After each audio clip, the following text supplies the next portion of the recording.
નમસ્કાર મિત્રો, આજે આપણે ડાયરેક્ટ ઇનડાયરેક્ટ સ્પીચના દોરમાં આપણે આગળ વધીશું. આની પહેલાંના લેક્ચરમાં આપણે ઉદ્ગાર વાક્યોનું આઈડીએસમાં રૂપાંતર આપણે જોયું.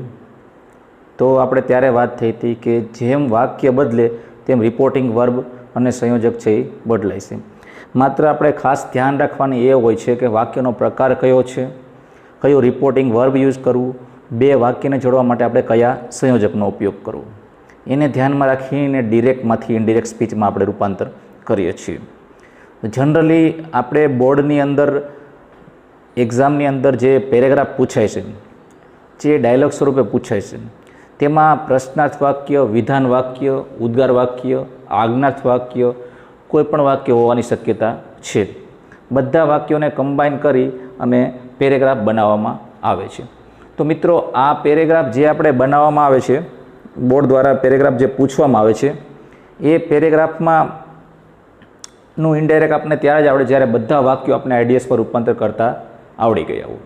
તો આજે આપણે ઇમ્પેરેટિવ સેન્ટેન્સ એટલે કે આજ્ઞાર્થ વાક્યનો પરિચય મેળવીશું. હવે આજ્ઞાર્થ વાક્ય કોને કહેવાય એ આપણે વાક્યના પ્રકારોમાં આપણે આગળ શીખી ગયા. છતાં પણ આપણે રિપીટ કરી દઈએ કે આજ્ઞાર્થ વાક્ય એટલે આમ તે વિધાન જેવું જ હોય છે, તેના અંતે પૂર્ણવિરામ હોય છે. એટલે કન્ફ્યુઝનમાં નહીં રહેવાનું કે આ વિધાન વાક્ય છે. જે વાક્યમાં આજ્ઞા, આદેશ, હુકમ, વિનંતી, સૂચન, સૂચના, ધમકી, ચેતવણી કે લશ્કરી આદેશનો ભાવાર્થ હોય, આવા વાક્યને આપણને આજ્ઞાર્થ વાક્ય કહેવામાં આવે છે. તો મિત્રો, આ વાક્ય આપણે સમજીએ એ પહેલાં એમાં કયા પ્રકારનું રિપોર્ટિંગ વર્બ આવશે, કયા પ્રકારનું સંયોજક આવશે, તે વિશેની આપણે કેટલીક માહિતી મેળવી લઈએ. તો આ માહિતી મેળવવા માટે અહીંયા મેં લિસ્ટ લખેલું જ છે તમામ બાબતોનું, તે જોઈ લઈએ. અને બીજી એક ખાસ વાત કે આજ્ઞાર્થ વાક્યને ઓળખવા માટેની એક ટ્રીક છે અથવા એની હિન્ટ છે. આજ્ઞાર્થ વાક્ય કોઈ પણ હોય તેની શરૂઆત ક્રિયાપદથી થયેલી હોય છે, અથવા તેની ક્રિયાપદથી ન હોય તો તેની શરૂઆત ડોન્ટથી થયેલી હોય છે. આપણે એ પણ ખાસ યાદ રાખવાનું છે કે ફંક્શનની અંદર પણ આજ્ઞાર્થ વાક્ય આવે છે. જો ડોન્ટથી શરૂઆત થઈ હોય તો આપણે તેને ડિસ્ક્રાઇબિંગ પ્રોસેસ તરીકે ઓળખીએ છીએ. આપણે આજ્ઞાર્થ વાક્યોમાં આગળ વધીએ.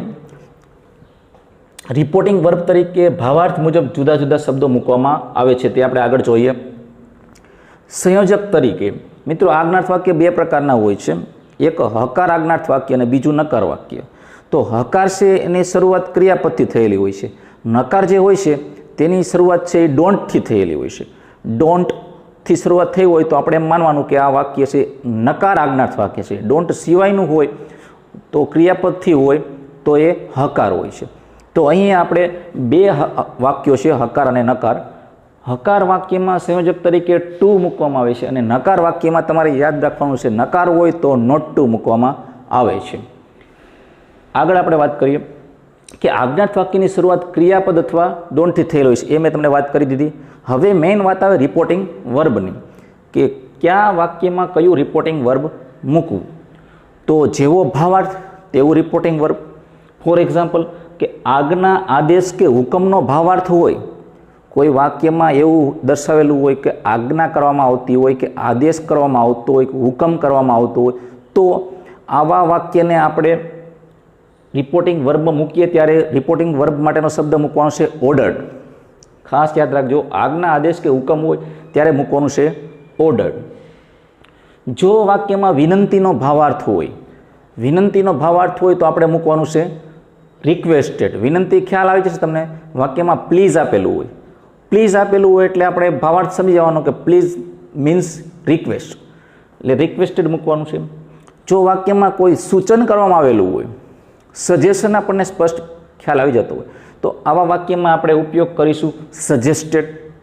સજેસ્ટેડ આગળ લેટવાળા વાક્યમાં પણ આવશે. જો વાક્યમાં સૂચના આપવામાં આવેલી હોય તો નોટિસ્ડ રિપોર્ટિંગ વર્બ તરીકે આપણે મૂકીશું. જો વાક્યમાં ચેતવણીનો ભાવાર્થ હોય, વોર્નિંગ આપવામાં આવેલી હોય, વોર્નિંગ, તો આપણે રિપોર્ટિંગ વર્બ તરીકે વોર્ન્ડ શબ્દ મૂકીશું. ત્યારબાદ જો વાક્યમાં ધમકીનો ભાવાર્થ હોય કે આમ કરજે નહીંતર આમ થઈ જશે, તો ત્યારે આપણે વાક્યમાં મૂકીશું થ્રેટેન્ડ અથવા થ્રીટેન્ડ પણ ઘણા લોકો બોલે છે. જો વાક્યમાં સલાહનો ભાવાર્થ હોય તો રિપોર્ટિંગ મૂકીશું આપણે, રિપોર્ટિંગ વર્બ તરીકે મૂકીશું આપણે એડવાઇઝ. અને વાક્ય કોઈ આર્મીને લગતું હોય કે લશ્કરી આદેશને લગતું હોય ત્યારે વાક્યમાં આપણે રિપોર્ટિંગ વર્બ તરીકે કમાન્ડેડ શબ્દનો ઉપયોગ થશે. અને જો કોઈ પણ એવું વાક્ય હોય કે તેમાં તમને ભાવાર્થ ક્લિયર ન સમજાતો હોય કે આ વાક્યમાં કયો ભાવાર્થ છે આપણને સમજાતું નથી, ત્યારે માત્ર ભાવાર્થ ન સમજાય અથવા ભાવાર્થ અસ્પષ્ટ હોય ત્યારે તમે ટોલ્ડ અથવા આસ્ક્ડ મૂકી શકો છો. બાકીના બધા ફેરફારો જેવા કે સર્વનામમાં, કાળમાં, સમયદર્શક શબ્દોમાં, સહાયકારક ક્રિયાપદોમાં તે આગળ આપણે કોષ્ટકો છે તે મુજબ ફેરફારો થાય છે. તો આ હતા રિપોર્ટિંગ વર્બ અને જુદા જુદા શબ્દો તેના. હવે આપણે કેટલાક એક્ઝામ્પલ છે તે સમજી લઈએ એટલે ખ્યાલ આવી જાય કે આજ્ઞાર્થ વાક્ય હોય હકારનું રૂપાંતર કઈ રીતે થાય અને નકારનું રૂપાંતર કઈ રીતે થાય. First example, the master said to servant clean my room properly. હવે જો અહીંયા ધ માસ્ટર છે બોલનાર, સર્વન્ટ છે એ સાંભળનાર છે અને વાક્યની શરૂઆત ક્લીનથી થઈ છે એટલે આપણને ખ્યાલ આવી જાય કે વાક્ય છે એ હકાર છે અને વાક્યની અંદર માલિક અને નોકરની વચ્ચેનો ભાવાર્થ છે એ હુકમનો, આદેશનો, આજ્ઞાનો હોય. એટલે રિપોર્ટિંગ વર્બ આપણે ઓર્ડર્ડ છે એવું ક્લિયર થઈ ગયું. બીજી વાત એ ક્લિયર થઈ ગઈ કે વાક્યનો પ્રકાર છે એ હકાર છે એટલે સંયોજક તરીકે આપણે હકાર વાક્ય હોય તો ટુ શબ્દ મૂકીશું. શરૂઆત કરીએ આપણે આન્સરની. બોલનાર ધ માસ્ટર છે તો ધ માસ્ટરનું ધ માસ્ટર, સેડ ટુનું આપણે રિપોર્ટિંગ વર્બ મૂકી દઈશું ordered.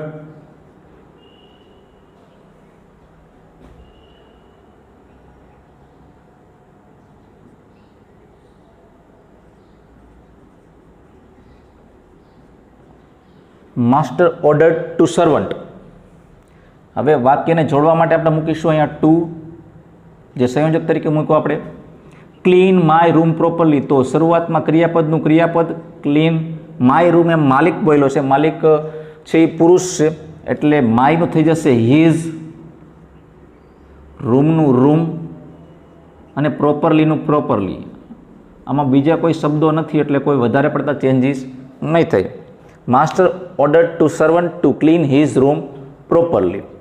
Next, teacher said to students, એટલે શિક્ષકે વિદ્યાર્થીઓને કહ્યું don't write my notes in your books. હવે બોલનાર અને સાંભળનાર વચ્ચે રિપોર્ટિંગ વર્બ આપણે મૂકવાનું છે. વાક્યનો પ્રકાર છે એ નકાર છે. શિક્ષક છે એ એમ કહેશે વિદ્યાર્થીઓને કે મારી નોંધ છે, મારી નોટ્સ છે એ તમારી બુકમાં લખશો નહીં. એટલે ઓર્ડરમાં પણ તમે લઈ શકો, એને સૂચનામાં પણ તમે લઈ શકો. અને જો ન સમજાય તો જ આપણે ટોલ્ડ અથવા આસ્કનો ઉપયોગ કરવાનો છે. આન્સર લખીએ આપણે. ટીચર સેડ ટુનું આપણે મૂકી દઈશું ઓર્ડર્ડ. સ્ટુડન્ટ્સ જોડવા માટે આપણે મૂકીશું ટુ. સોરી, નકાર છે એટલે આપણે ટુને બદલે આવશે નોટ ટુ. રાઇટનું રાઇટ યાદ રાખવાનું, નોટ ટુ પછી હંમેશા V1 આવે.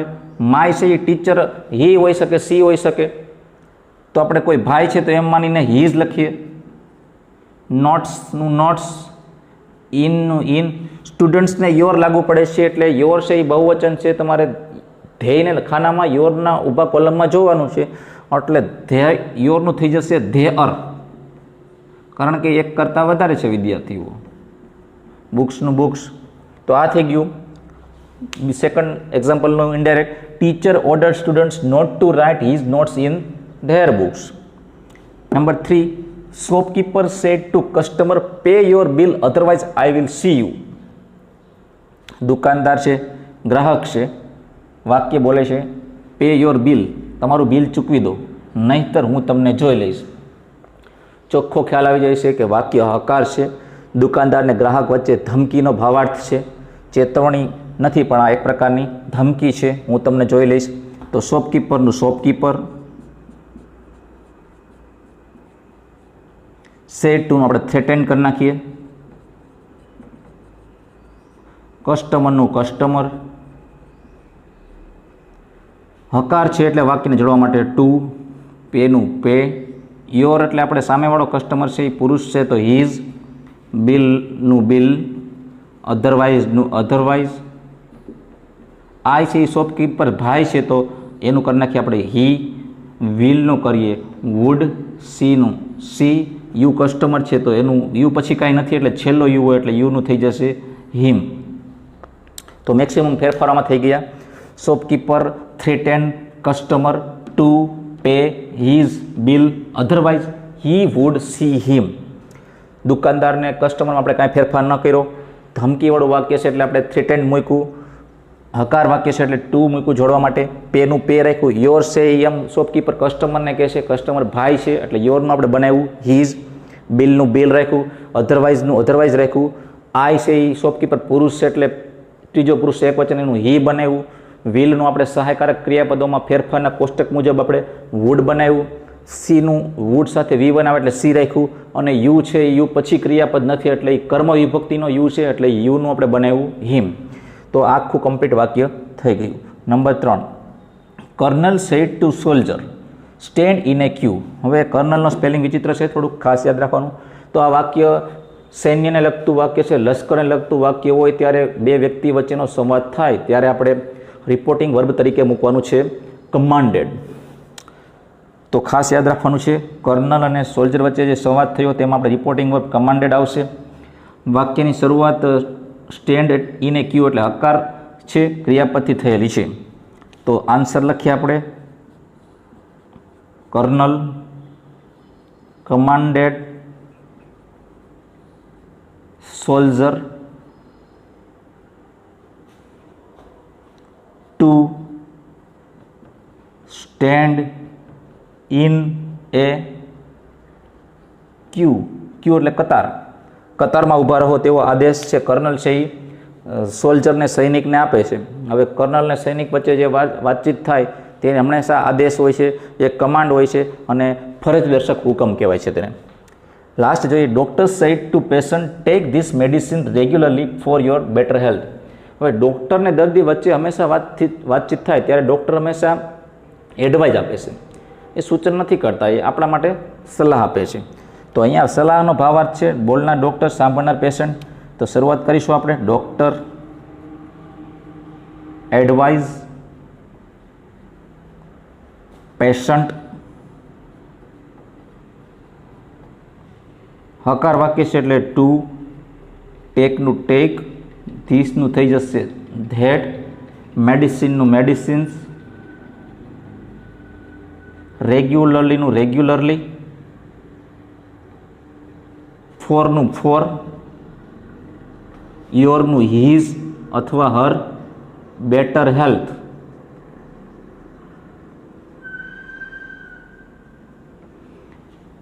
ફરી પાછું સમજી લઈએ. ડૉક્ટરમાં કંઈ પરિવર્તન નથી કર્યું, પેશન્ટમાં કંઈ પરિવર્તન નથી કર્યું. ભાવાર્થ છે એ સલાહનો છે એટલે આપણે એડવાઇસ મૂક્યું. હકાર વાક્ય છે એટલે જોડવા માટે ટુ મૂકેલું છે. ટેકનું ટેક કારણ કે ટુ પછી V1 જ આવે.